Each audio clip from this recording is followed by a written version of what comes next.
If we talk about tool granularity decisions, so first let us understand what is the meaning of granularity. So granularity, it defines how specific a tool should be. So granularity, it defines how specific a tool should be. How specific a tool should be. For example, there is always, like, either you can have granular actions like create invoice, send invoice, and cancel invoice. So either you can have granular actions. Granular actions means we are breaking down the actions into more specific actions. So granularity defines how specific a tool should be. So here we have three tools. So create invoice is a tool, a separate tool. Send invoice is a separate tool. Cancel invoice is a separate tool. On the other hand, we can have just a single tool, manage invoice, and the action type will be create, send, and cancel. So here I am using only one tool. So I am calling it coarse-grained tool. So coarse-grained tool is like a single tool, and granular tools means three tools. Every tool is doing a specific action. So that's the idea. So now it's very clear the meaning of tool granularity. So all there is always a confusion whether we should make our tool more and more granular, wherein the tool will be more and more specific, or we should make it general.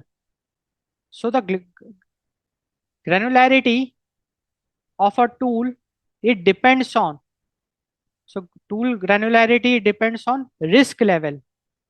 So see, for high risk actions like delete database record, send payment, we have to break the tools into granular steps. So it's so based on risk level will decide the granularity. For high risk actions, we have to go for granular tools. We should break it into steps. So for high risk actions, we should consider granular tools. Finer granularity allows agent to pause between critical steps, reducing catastrophic errors. Because with finer granularities, high risk action, we can proceed step by step, and we can reverse the action also. We can avoid or we can reduce the catastrophic errors. Workflow complexity. Workflow complexity. So workflow complexity will also define the granularity level.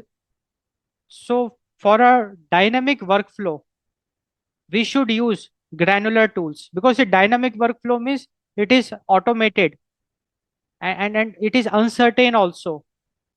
So it's always good to have granular tools. So for dynamic workflow, we should consider, we should use granular tools for pivoting.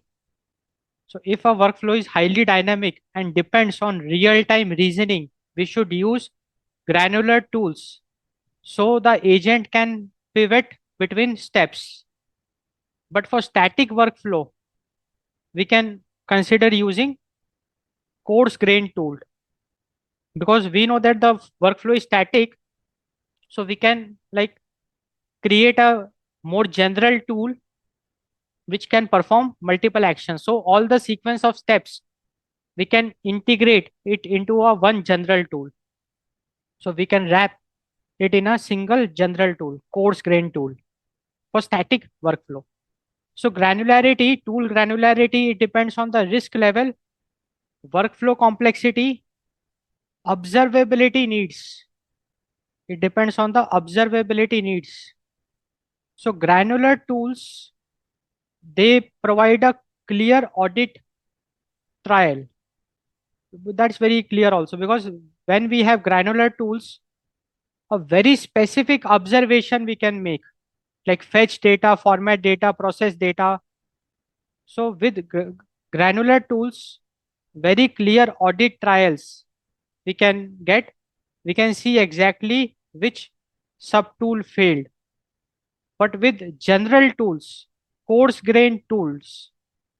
It is like a black box tool because many capabilities are like inside a single tool. Because of that, it will be very tough to have a clear audit trail. Like if any error occurs, it will be very difficult to identify which capability or which set of action was responsible for that error or why that error occurred. So it is hard, harder to determine if error was in input processing or external API. So observability needs also decide the tool granularity. And the fourth important aspect is the scalability. Scalability also decides the tool granularity. So if we talk about reusability, if you want reusability, if you want your tools to be reusable, then we should use granular tools because small granular tools are the building blocks for dozens of agents and they are very easily reusable.